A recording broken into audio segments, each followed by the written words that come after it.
Hello विद्यार्थीगण, मैं इसके कश्यप आप तमाम विद्यार्थी का स्वागत करता हूं। आइए विद्यार्थीगण, हम लोग प्रत्येक प्रश्नों को इस प्रकार से अध्ययन करें जिससे एक नहीं बल्कि उससे अधिक प्रश्नों के बारे में जानकारी प्राप्त हो। और आप किस लिए जानकारी प्राप्त करना चाहते हैं, उसके पीछे का उद्देश्य क्या है? उद्देश्य है कि हम अच्छे सरकारी स्कूल में मेरा एडमिशन हो जाए ताकि मैं भविष्य को अपनी मुट्ठी में कर सकूं और देश के भविष्य के निर्माण में भी अपना योगदान दे सकूं। और उसके लिए आपको एक उचित मंच चाहिए, उचित गाइडेंस के लिए उचित शिक्षक चाहिए और एक निस्वार्थ भाव से सेवा करने वाला किताब चाहिए। और ये तमाम जो है आपको एक ही मंच पर उपलब्ध है, यूनिक पब्लिकेशन, है ना। तो आइए, आज हम लोग को सबसे पहले क्या अध्ययन करना है। देखिए, आज आपके सामने है 10/4/2024 10/4/2024 का प्रश्न है, प्रीवियस ईयर का क्वेश्चन है। और मैं इसके कश्यप आपको ज्ञात है कि सामाजिक अध्ययन का विषय बताता हूं और ये विषय की शुरुआत होती है क्वेश्चन नंबर 71 से। 71 से 20 क्वेश्चन लगातार जो है वो सामाजिक अध्ययन का होता है। तो आपके सामने प्रश्न क्या है? प्रथम स्टेट, अर्थात ये क्वेश्चन फ्रांस से है, अर्थात ये क्वेश्चन आपके 10th क्लास के किताब से लिया गया है। अब आइए इसी को हम लोग देखें विस्तार से। पहला जो प्रश्न आपके सामने रखा गया है वो प्रश्न जो है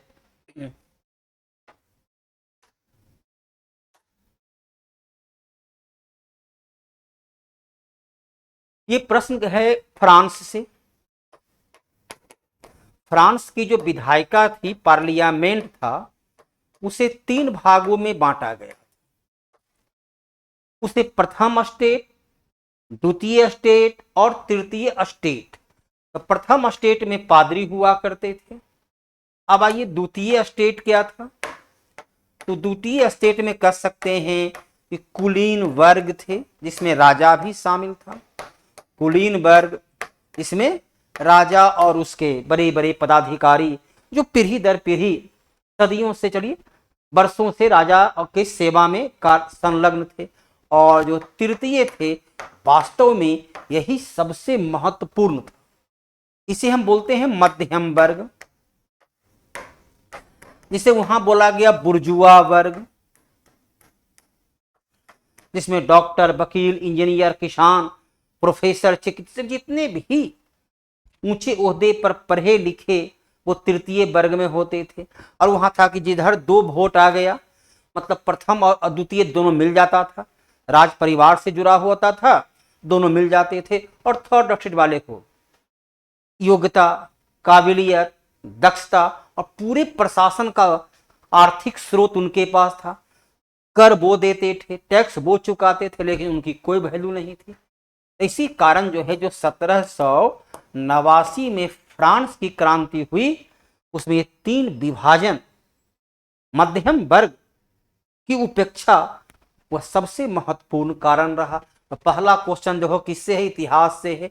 खरबूजा, चलिए अभी तो आप लोग खरबूजा बड़े ही शौक से खाते होंगे। ठंडा का, ये गर्मी के मौसम में ठंडा ठंडा कूल कूल, वो प्राकृतिक। अरे वो तुम थम्स अप पीते हो, वो तो फ्रिज में ठंडा करके पीते हो, रूम टेम्परेचर पर पी नहीं सकते हो। और ये तरबूज, खरबूज, खीरा, ककड़ी, देखो एकदम खुले वातावरण में 40 डिग्री टेम्परेचर पर भी उसको खाते हो तो ठंडक महसूस होती है। तो वो, अब यहां पर देखो, रबी खरीफ फसल किसको कहते हैं? जो फसल जो है खरीफ फसल किसको कहते हैं? तो जो फसल अभी का जो मौसम कुछ दिन के बाद जुलाई अगस्त में बोया जाता हो, उसे खरीफ फसल कहते हैं। रबी फसल कहते हैं जिस फसल को नवंबर दिसंबर में बोया जाता हो, उसे रबी फसल कहते हैं। जायद मौसम, जायद जिससे खीरा, ककड़ी, तरबूज, खरबूज, जिसे स्टेप बाय स्टेप हम कई चरणों में काटते हैं, उसे जायद फसल कहते हैं। उसे बोलते हैं जायद फसल। विश्व में तिलहन का सबसे बड़ा उत्पादक देश कौन सा है? तिलहन। विश्व में तिलहन का सबसे बड़ा उत्पादक देश कौन है? तिलहन। मतलब देखो हमारे देश में तिलहन में कई चीज होते हैं, सरसों, राई, तिल, सरसों, राई, तिल, इसके अलावा मूंगफली, ये भी तिलहन में आता है। इसके अलावा नारियल, सोयाबीन, सूरजमुखी, सूरज, ये सभी के सभी जो है तेल में, दुनिया में तेल का, तिलहन का फिर भी हमारे पास इतना तेल नहीं है, क्योंकि हम सबसे बड़ा उत्पादक हैं और सबसे बड़ा उपभोक्ता भी है। जितना तेल उत्पादन करते हैं, क्योंकि जनसंख्या विशाल है, तो हमारा देश भारत नंबर 1 है, यूएसए इसमें नंबर 2 पर है, चीन नंबर 3 पर होता है। और तिलहन के उत्पादन में हम भारत विश्व का सबसे बड़ा उत्पादक भी है और विश्व का सबसे बड़ा उपभोक्ता भी है। सबसे बड़ा उत्पादक भी है और सबसे बड़ा उपभोक्ता भी है। सामान्य अवस्था में हम लोग बिहार में सरसों राई का तेल का प्रयोग करते हैं, गुजरात में मूंगफली के तेल का प्रयोग होता है, दक्षिण भारत में नारियल के तेल को, नारियल तेल तो यहाँ भी सर में लगाने के लिए आप लोग प्रयोग करते ही होंगे। जालियांवाला बाग हत्याकांड, देखो रिपीट क्वेश्चन। यही देखो PYQ का हल करने का सबसे बड़ा फायदा, सबसे अधिक जो लाभ है इसी में होता है। यदि आप लगातार जो 20-25 जो भी है उतना यदि PYQ कर लेते हो तो कम से कम 4 से 5 क्वेश्चन तक आपको जो है रिपीट क्वेश्चन मिल सकता है। अर्थात आप लगभग 20 से 25% प्रश्न तो सीधे यूं ही उत्तर याद है जो बोर्ड ने पूछ चुका है वही दोहराकर पूछेगा। कितनी सरलता के साथ आप उसको हल कर सकते हो। और दूसरी महत्वपूर्ण ये है, इसलिए PYQ तो खैर रिपीट है, लेकिन दूसरा है उसका जब एक्सप्लेनेशन आपके साथ में सामने उपलब्ध है, उस एक्सप्लेनेशन का फायदा क्या होता है? उस एक्सप्लेनेशन का लाभ ये होता है वो उत्तर तो कन्फर्म है, उससे जुड़े हुए अन्य प्रश्न का उत्तर भी जानकारी मिल जाती है। आपको पता है कि जालियांवाला बाग हत्याकांड 13 अप्रैल 1919 को हुआ। जालियांवाला कहाँ है? तो अमृतसर में है। कहाँ है? तो अमृतसर में है। नंबर 1, गोली चलाने का आदेश किसने दिया? तो गोली चलाने का आदेश जनरल डायर के द्वारा दिया गया। कितना गोली चला? तो 1650 गोली चला। कितने लोग मारे गए? तो 379 लोग मारे गए। इस घटना की जांच के लिए कौन सा आयोग बनाया गया? तो अंग्रेजों के द्वारा हंटर आयोग बनाया गया। कितनी जानकारियां हर एक प्रश्न पर। तो 13 अप्रैल 1919 बुध कौन सा पर्व था? तो बैसाखी। कौन सा था? तो वो बैसाखी का पर्व त्योहार हुआ करता था। बात समझ में आ गई? बात में पहली बार कहां, कब और कहां धुआं निरोधक, देखो धुआं, दुनिया का पहला देश था इंग्लैंड जहां धुआं के लिए अर्थात प्राकृतिक पर्यावरण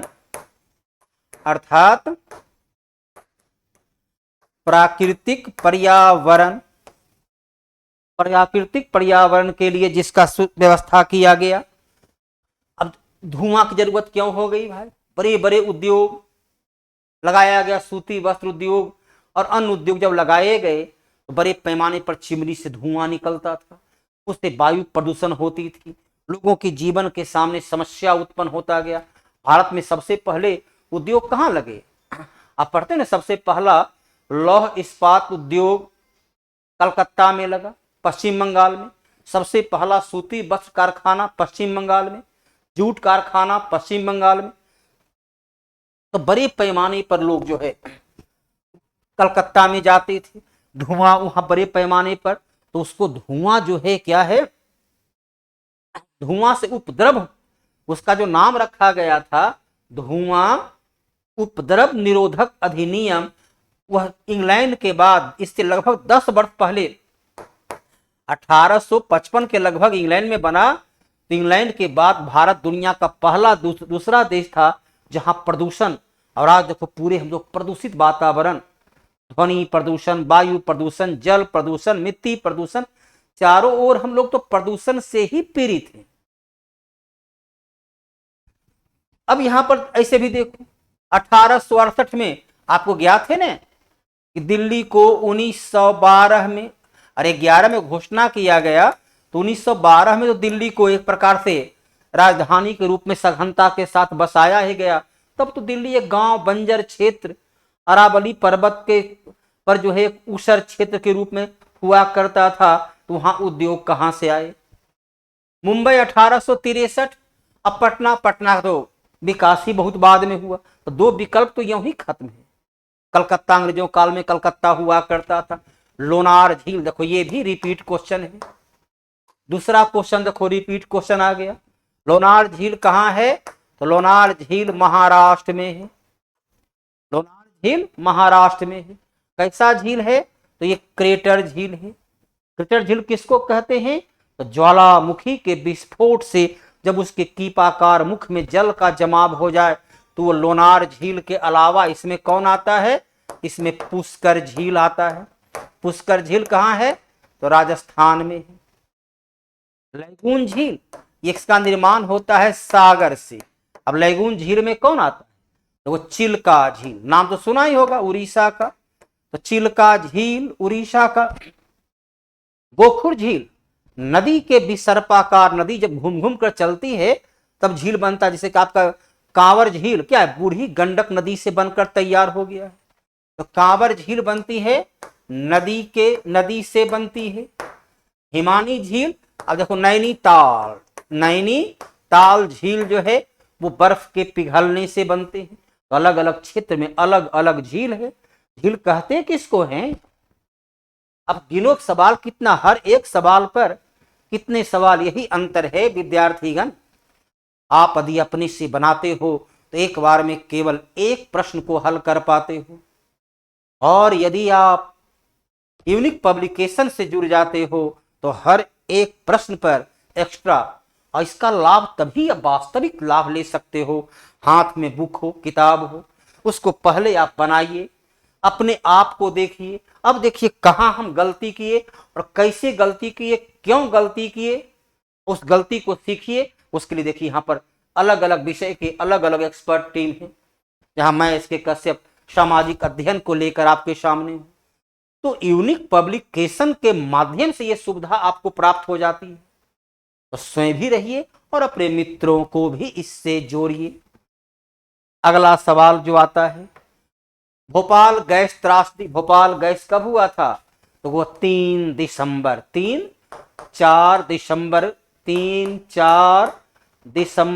1984, जहां एक कीटनाशक दवा कंपनी, कीटनाशक दवा बनाने वाली फैक्ट्री, कीटनाशक दवा बनाने वाली फैक्ट्री में रिसाव हो जाता है। विस्फोट नहीं, रिसाव, गैस का रिसाव हो जाता है। रात्रि को लोग सोए हुए थे, मध्य रात्रि का वो दरमियानी रात थी, ठंडा का रात, लोग रजाई में ठिठुरे हुए थे और उसमें गैस के रिसाव, जिससे लगभग अगल बगल के लगभग 2000 से अधिक लोग जो है उसमें मारे गए। यूनियन कंपनी का नाम था यूनियन कार्बाइड, कंपनी का नाम है यूनियन कार्बाइड।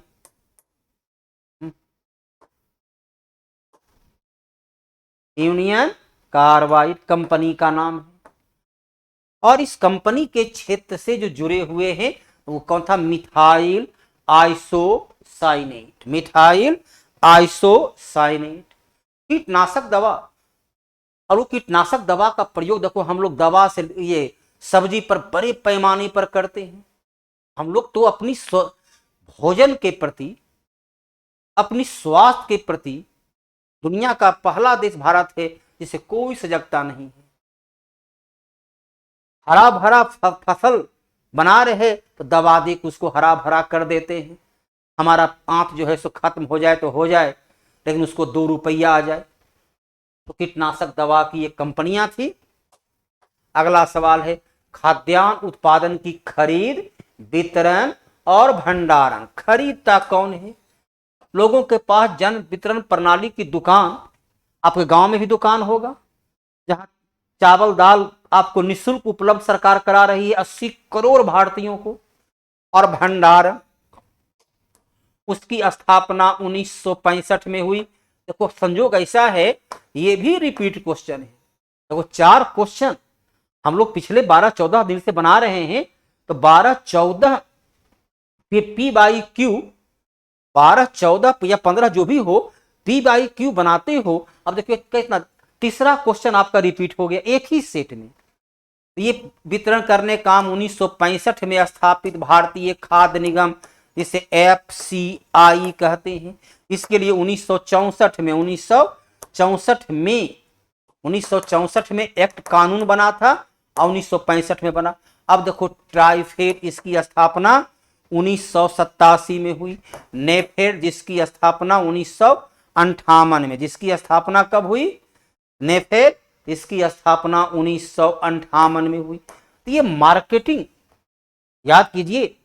PYQ को आप पूरी एक्सप्लेनेशन देखेंगे तो ज्ञात होगा। वहां बतलाए थे, आप लीची खाते हो, चलो मुजफ्फरपुर का शाही लीची वो कैसे ईरान पहुंच गया, कैसे सऊदी अरब पहुंच गया, कैसे पहुंचा, कैसे उन लोग को मालूम हुआ कि यहाँ का लीची बड़ा ही उम्दा कोटि का होता है। मुजफ्फरपुर का लंगड़ा मालदा, भागलपुर का जर्दालू आम, दरभंगा का मखाना, कैसे वो मार्केटिंग की सुविधा विश्व स्तर पर उसके बारे में बताना, ये करने के लिए नेफेड और ट्राइफेड काम करता है। ये सभी कृषि मंत्रालय के अधीन आता है। तो भारतीय खाद्य निगम उपयोग के लिए कितना स्वच्छ जल भंडार उपलब्धि। अब देखो याद ही रहता कि देश विश्व में कितना स्वच्छ जल भंडार है, केवल ये रहता तब उत्तर हो जाता लगभग 2.5%, लेकिन लिख दिया है उपयोग के लिए। आपको ज्ञात है कि विश्व का लगभग 97.3% जल महासागर या सागर का जल है, जो पीने योग्य नहीं है, उपयोग करने योग्य नहीं है। अब बच गया लगभग 3%। इस 3% में लगभग 2% से अधिक जल, 2% से अधिक जल जो है वो ग्लेशियर, वो कहाँ है? ग्लेशियर में उपलब्ध है। जिसे आप पढ़ते हो आर्कटिक क्षेत्र, आर्कटिक अर्थात उत्तरी ध्रुव, अंटार्कटिका, अंटार्कटिका जिसे क्या बोलते हैं? विज्ञान को समर्पित महाद्वीप। वहां जल है जहां मनुष्य की पहुंच संभव नहीं है। तो आपके पास नदी तालाब, उसमें बहुत जगह खारा पानी भी है, नदी तालाब है। तो एनसीईआरटी बुक में आप जब पढ़ते हैं, एनसीईआरटी बुक के 7 क्लास में आपको याद होगा, उसमें कहता है कि हमारे पृथ्वी पर कुल जल का जो है 1% से कम जल, 1% से कम जल ही पीने योग्य है। उसमें लिखा है स्पष्ट रूप से 0.5% से 1% तक ही जल पीने योग्य है। चूंकि एनसीईआरटी बुक बेसिक बुक होता है, आधार बुक होता है, उसके द्वारा दिए गए डेटा को ही सबसे पूर्ण डेटा माना जाता है। एनसीईआरटी बुक के आधार पर उत्तर क्या देना है? 0.5% से कुछ ज्यादा। ऐसा विकल्प यहाँ है नहीं, तो दिए गए विकल्प में सबसे सुरक्षित, और एनसीईआरटी बुक तो आधार ही है, एनसीईआरटी बुक को आधार बनाकर उत्तर दी गई। ऐसे भी आपका देखते हैं डीएलएड में जितना भी प्रश्न होता है, मैंने पहले भी कहा था 6, 7, 8, 9, 10, बस इतना किताब को दोबारा एक बार फिर से विद्यार्थी बन जाएं, हाई स्कूल और मिडिल स्कूल का छात्र बन जाएं। देखो कितनी आसानी से, ऐसे पढ़ाना तो आपको मिडिल स्कूल में ही है, पढ़ाना तो आपको प्राइमरी स्कूल में है। तो जो उस कक्षा में है, उस कक्षा के प्रश्नों का तो जानकारी आपको हर हाल में चाहिए ही चाहिए। और चाहने के लिए क्या करना है, एक बार फिर से, तो सबसे पहले तो क्या करना है? PYQ देखना है। उसके बाद क्या करना है? मॉडल सेट देखना है। और वो दोनों एक साथ उपलब्ध हो जाती है यूनिक पब्लिकेशन के, और बड़ा ही ठीक है। अरे पी बाई क्यू तो सब जगह एक ही रहेगा, लेकिन एक्सप्लेनेशन का स्तर तो भिन्न होगा। जहां हाई क्वालिटी का हो, न्यूनतम समय में अधिकतम नॉलेज हो, और मॉरल सेट, ये तो विशेषज्ञता पर निर्भर करता, कितने सुयोग शिक्षक के माध्यम से तैयार किया गया है, और उसमें जाना पहचाना नाम जो है वो कौन है, यूनिक भारती। आइए, एशियाई चीता और गुलाबी सिर वाला बत्तख। एशियाई चीता तो भारत से लगभग विलुप्त हो चुका। मैं आपको याद कीजिए, पीवाई क्वेश्चन में था कि नामीबिया से 8 और दक्षिण अफ्रीका से 12 चीता मंगाए, 20 चीता मंगाए, और उसके बाद 33 चीता का बच्चे का यहाँ जन्म हुआ। अभी देश में 53 चीता है, और ये 2022 और ये 2023 में, तो 1952 में ही भारत से चीता खत्म हो गया था। गुलाबी सिर वाली बत्तख जो है, ये बांग्लादेश भारत के क्षेत्र में हुआ करता था, ये भी जो है सो विलुप्त हो चुका है। अब ये उपलब्ध कहीं है नहीं, दुर्लभ तो है भाई, कहीं कहीं दिख जाता। अब एशियाई चीता की जगह हम अफ्रीका से चीता मंगा करके मध्य प्रदेश के कूनो उद्यान में उसे रखा गया है। चीता बढ़ रही, क्योंकि भारत और एशिया का, अफ्रीका का जो है जलवायु में काफी हद तक समानताएं हैं, इसलिए यहां पर वो उसे उपयुक्त जलवायु मिल रही है, तो उसमें वृद्धि हो रही है। लेकिन दोनों विलुप्त हो चुके थे, है ना। और इसका डाटा कौन तैयार करता है, इसका डेटा तैयार करने काम कौन कर रहा है, बोलिए। पहले भी आपने पढ़ा होगा, वो है वर्ल्ड वाइल्ड फंड, WWF, और रेड डेटा बुक के नाम से वो किताब को प्रकाशित करता है। सिंगरौली किस राज्य की सबसे बड़ा, देखो क्या संयोग है, आप ये भी देखो रिपीट क्वेश्चन है, क्या पता ऐसा ही संयोग आपको मिल जाए। जब आप यूनिक भारती के माध्यम से जो है 20 सेट PYQ और कुछ मॉडल बनाने, हो सकता है उसमें बहुत सारे प्रश्न ही आ जाए। अरे वक्त की बात है, क्या पता कौन सा वक्त आपके हाथ आ जाए, तो कोई एक ही सेट में PYQ जो पूछा हुआ क्वेश्चन है, तो सिंगरौली मध्य प्रदेश का, और 2-3 दिन पहले का आप निकाल कर देखेंगे, उसमें पूछा हुआ है, तो मध्य प्रदेश का कोयला का सबसे बड़ा उत्पादक क्षेत्र हुआ करता है। झारखंड में याद कीजिए क्या बतलाए थे, झरिया कोयला का महत्वपूर्ण क्षेत्र है। उड़ीसा भी कोयला उत्पादन के महत्वपूर्ण स्थान रखता है। भारत में सबसे पहले पश्चिम बंगाल रानीगंज से कोयला की खदान की, कोयला जो है क्या होता है, अवसादी चट्टान है। कोयला वास्तव में है क्या, तो कोयला अवसादी चट्टान है। कोयला क्या है, तो अवसादी चट्टान है। कोयला क्या है, जीवाश्म ईंधन है। कोयला क्या है, तो कोयला जो है जीवाश्म ईंधन के रूप में इसे प्रयोग में लाते हैं। आइए अगला सवाल पर, जूट उद्योग सबसे अधिक कारखाने मिलते हैं। अब देखो जूट में भारत का सबसे नंबर 1 कौन राज्य है, जूट उत्पादन में जूट पश्चिम बंगाल नंबर 1 राज्य है। उसके बाद नंबर बिहार का आता है, उसके बाद नंबर असम का, कभी कभी असम दूसरा हो जाता है, बिहार तीसरा हो जाता है। ये दोनों में अदला बदली चला करता है, दोनों में अदला बदली होते रहता है, लेकिन ये नंबर 1 रहता है। सबसे पहला जूट कारखाना 1855 रिसरा नामक जगह पर वेस्ट बंगाल के क्षेत्र में। अब देखो ब्रह्मपुत्र नदी तो मूलतः असम की नदी है। हुगली तट पर सबसे पहले, हुगली तट पर कलकत्ता हुगली नदी तट पर बसा हुआ है। हुगली क्या है, जो गंगा आपके पटना से होते गुजरते जा रही है बंगाल में, वही गंगा 2 भागों में बंट जाती है। एक फरक्का की ओर चल गई तो गंगा हो गई, एक कलकत्ता की ओर चले तो उसे हुगली कहते हैं। तो गंगा का ही वो 2 पार्ट हो जाता है। कोसी नदी बिहार में है। महानदी के तट पर जूट की खेती होती है। जूट की खेती कटिहार किशनगंज में होती है। जूट कैसा फसल है, तो ये खरीफ फसल है। जूट कैसी फसल है, तो ये खरीफ फसल है। जूट को क्या बोलते हैं, गोल्डन फाइबर। जूट बताए थे ना, जूट और कपास 2 रेशे वाला फसल है, जिसे फाइबर फसल के नाम से जाना जाता है। तो आप देखो 82 अर्थात 12 क्वेश्चन में लगता है 4 क्वेश्चन आपका रिपीट क्वेश्चन आ गया। 2011 की जनगणना के अनुसार बिहार में प्रति वर्ग किलोमीटर, जिसे हम लोग जनसंख्या घनत्व बोलते हैं, यदि पूरे भारत की बात करें तो भारत में 1 वर्ग किलोमीटर में 382 लोग रहते हैं। यदि हम बात करें अरुणाचल प्रदेश का, अरुणाचल प्रदेश का, तो मात्र वहां 17 लोग रहते हैं। अब बिहार में 1106 लोग। भारत में सबसे अधिक घनी आबादी, सबसे अधिक सघन आबादी कहाँ है? तो वो है बिहार में। और सबसे विरल आबादी भारत की बात है तो वो है अरुणाचल प्रदेश। विश्व में कई ऐसे देश हैं, विशेषकर देखो ऑस्ट्रेलिया वगैरह देश हैं, जहां लगभग 1 वर्ग किलोमीटर में एवरेज 2 लोग रहते हैं। बिहार में 1106 लोग रहते हैं, भारत में 382 लोग रहते हैं। उत्तर आपका हाजिर हो गया है ना। गरीबी हटाओ का नारा कब दिया गया? गरीबी हटाओ, इंदिरा गांधी ने उड़ीसा के कालाहांडी से चुनावी भाषण में कहा था कि लोग कहते हैं इंदिरा हटाओ, पूरा देश बना हुआ इंदिरा हटाओ, जैसे आज है ना मोदी हटाओ, तब था इंदिरा हटाओ, लेकिन मैं इंदिरा गांधी कहती हूँ गरीबी हटाओ।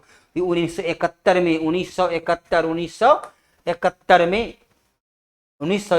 में चौथी लोकसभा का चुनाव, 1971 में पांचवी लोकसभा का चुनाव हो रहा था। पांचवी लोकसभा के चुनाव 1971 में जब हो रहा था तो उसमें यह नारा दिया गया। उसके अलावा गरीबी हटाओ 1975 में 20 सूत्री कार्यक्रम, 20 सूत्री कार्यक्रम की शुरुआत की गई। 20 सूत्री कार्यक्रम ताकि गरीबी को दूर किया जा सके। पांचवी पंचवर्षीय योजना, पांचवी योजना का भी जो मुख्य लक्ष्य रखा गया वह था गरीबी हटाओ। इंदिरा गांधी ने इस एक नारा पर सत्ता की वापसी की थी। पंचायती राज का वर्णन संविधान के, देखो फिर संयोग इत्तेफाक कर देखो। अब सोचो 5वां क्वेश्चन जो है ये रिपीट क्वेश्चन है। 12, 14, 15, अब वर्ष का बात नहीं है, अब संयोग है, क्योंकि वो कंप्यूटर बेस पर एग्जाम लेता है तो एक ही एग्जाम को कई दिन 8-10 दिन लेना पड़ता है, अलग अलग दिनों के उस क्वेश्चन को भी। तो हम लोग 25 और 24 2 वर्ष का ही क्वेश्चन देख रहे हैं। अब 2 वर्ष का क्वेश्चन देखो, ये 5वां क्वेश्चन जो है रिपीट क्वेश्चन है। अब पिछला क्वेश्चन को निकाल कर देखें जिसका एक्सप्लेनेशन किया गया है। तो पंचायती राज अनुच्छेद 40 कहता है राज ग्राम पंचायत का गठन करे, राज ग्राम पंचायत का गठन करे। अनुच्छेद 36 में राज्य को परिभाषा, राज्य की परिभाषा दी गई है। राज्य की परिभाषा दी गई है अनुच्छेद 36 में। राज्य कहते किसको हैं? राज्य में संपूर्ण भारत क्षेत्र आता है। अनुच्छेद 35 ये फंडामेंटल राइट, मौलिक अधिकार से जुड़ा हुआ है। अनुच्छेद 45 कहता है राज्य 0 से 6 वर्ष तक के बच्चे को निःशुल्क शिक्षा, उसके कल्याण। आंगनवाड़ी योजना का नाम तो आपने सुना होगा, गांव में आंगनवाड़ी योजना चलती ही है, हर गांव में आंगनवाड़ी योजना होगा जहां बच्चे को उचित शिक्षा दी जाती है। तो विद्यार्थीगण, यदि आप चाहते हो भविष्य में बेहतर परफॉर्मेंस करना, अपनी मुट्ठी को इस कदर मजबूत रखना कि उससे किसी भी समस्या का हल ढूंढा जा सके, भविष्य को अपनी मुट्ठी में कैद कर लेना, भविष्य के निर्माण में अपना योगदान देना, स्किल्ड होना, टेक्निकल हैंड होना जरूरी है।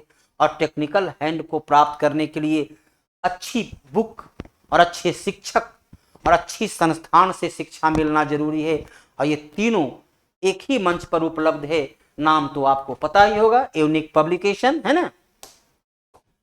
अमेरिका में राज्यसभा को क्या कहते हैं? अर्थात अमेरिका में द्वितीय सदन, अमेरिका में द्वितीय सदन को क्या कहते हैं? भारत में क्या बोलते हैं? भारत में बोलते हैं राज्यसभा। हाउस ऑफ लॉर्ड्स ये यूके का प्रथम सदन है, यूके का प्रथम सदन है। सीनेट अमेरिका में, अब देखो यहां है उपयुक्त सभी, सभी तो हो ही नहीं सकता है। प्रतिनिधि सभा हम लोग चलिए भारत में से प्रतिनिधि सभा के नाम से, लोकसभा के नाम से जानते हैं। सीनेट, जिसमें अमेरिका में 50 प्रांत थे, हर प्रांत से 2, अर्थात टोटल 100 मेंबर, अर्थात टोटल 100 मेंबर उसमें शामिल होते हैं। टोटल जो है 100 मेंबर शामिल होते हैं। तो सीनेट में मेंबर की संख्या कितनी होती है? तो 100 होती है। दुनिया का सबसे शक्तिशाली उच्च सदन, द्वितीय सदन को ही क्या बोलते हैं? उच्च सदन के नाम से जाना जाता है। ये दुनिया का सबसे शक्तिशाली उच्च सदन है। अगला ये डॉक्टर भीमराव अंबेडकर ने किस मौलिक अधिकार को संविधान की आत्मा कहते हैं? समानता का अधिकार हमारे संविधान का अनुच्छेद 14 से 18 है। स्वतंत्रता का अधिकार 19 से 22 से, शोषण के विरुद्ध अधिकार अनुच्छेद 23 और 24 से ये है 32। इसे ही डॉक्टर भीमराव अंबेडकर ने भारतीय संविधान का हृदय एवं आत्मा से संबोधित किए हैं। डॉक्टर भीमराव अंबेडकर भारतीय संविधान के प्रारूप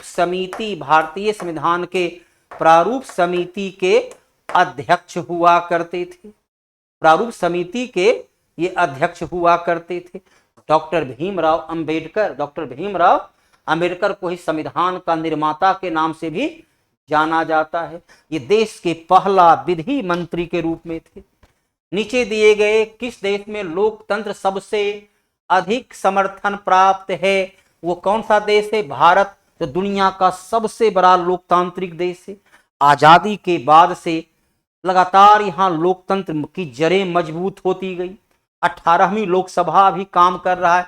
पाकिस्तान में देखो बराबर तख्ता पलट को जाता है, यहाँ तो जो है बराबर तख्ता पलट जाता है।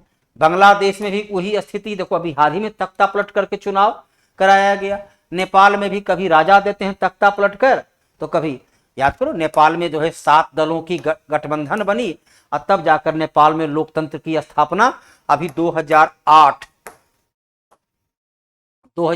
से नेपाल जो है लोकतांत्रिक गणतंत्र बना। विविधताओं के बीच सामंजस्य की स्थापना का सर्वाधिक, विविधता हमारे देश में क्या बोलते हैं? विविधता में एकता।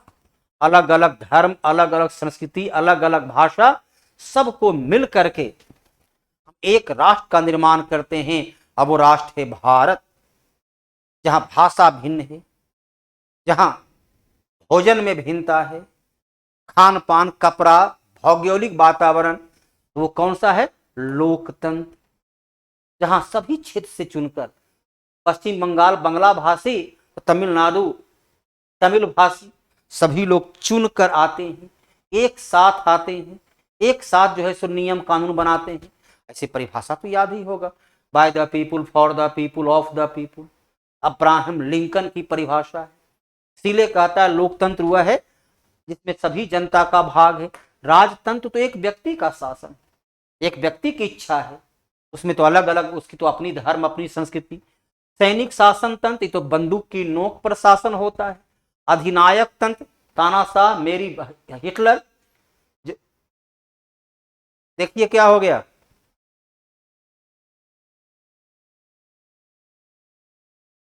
आ गया। चलिए, और अंतिम सवाल जो है, इंग्लैंड में विधि का शासन किसकी देन है? विधि का शासन डाइसी, विधि का शासन डाइसी का जो होता है वो विधि का शासन है। दुनिया के सबसे बड़े विद्वान होते हैं हॉब्स। क्या है हॉब्स? तो कहता है कि राज की उत्पत्ति सामाजिक समझौता के द्वारा राज की उत्पत्ति हुई। गार्नर कहता है राज की उत्पत्ति ऐतिहासिक आधार से राज की उत्पत्ति हुई। ये गार्नर कहता है राजनीति शास्त्र केवल और केवल राज्य से शुरू और राज्य से समाप्त होता है। डाइसी का विधि का शासन है, उसका सिद्धांत है। और विद्यार्थीगण ये क्वेश्चन तो हल कर दिए, लेकिन क्या इतना पर्याप्त होगा? अरे पी बायु क्यू से चलिए 4-5 क्वेश्चन रिपीट हुआ और उसके बारे में जाने, उससे हमें जानकारी प्राप्त होगी कि अच्छा ऐसे बना सकते हैं, ऐसे बना सकते हैं। तो वो लेकिन वो जानकारी क्वेश्चन के रूप में यदि हमारे पास आए तो कैसे हल कर पाए? क्या वो हम हल कर पाएंगे या नहीं? तो उसके लिए देखिए यूनिक टेस्ट पास्ट आपके सामने है, जो आपको वो मंच देता है कि आप वो देखें कि जो आपने पढ़ा, जो आप सीखा, कितना याद रहा। और इसके लिए करना क्या है? अरे बस एक तो ऐप को डाउनलोड करना है अपने मोबाइल पर। आप मोबाइल के माध्यम से लाइव देखते हो, डाउनलोड करना है। डाउनलोड करने में दिक्कत हो रही है तो मोबाइल नंबर भी दिया हुआ है, क्या पूछिए। यहाँ बैठे हुए पदाधिकारी मौजूद हैं, व्यक्ति मौजूद हैं, जो केवल और केवल आपके बारे में सोचते हैं, आपके कल्याण के लिए बैठे हुए हैं, ताकि आपको दिक्कत हो तो यहाँ पर एक ज्ञान ही नहीं दी जाती है, ज्ञान का परीक्षण भी की जाती है। तो आइए दोनों का लाभ उठाएं। पुनः अगले दिन नए सेशन, नए प्रश्न के पिटारा के साथ फिर पहुंचते हैं। हर क्वेश्चन पर एक्स्ट्रा नॉलेज की सीखते हैं। जय हिंद, जय भारत।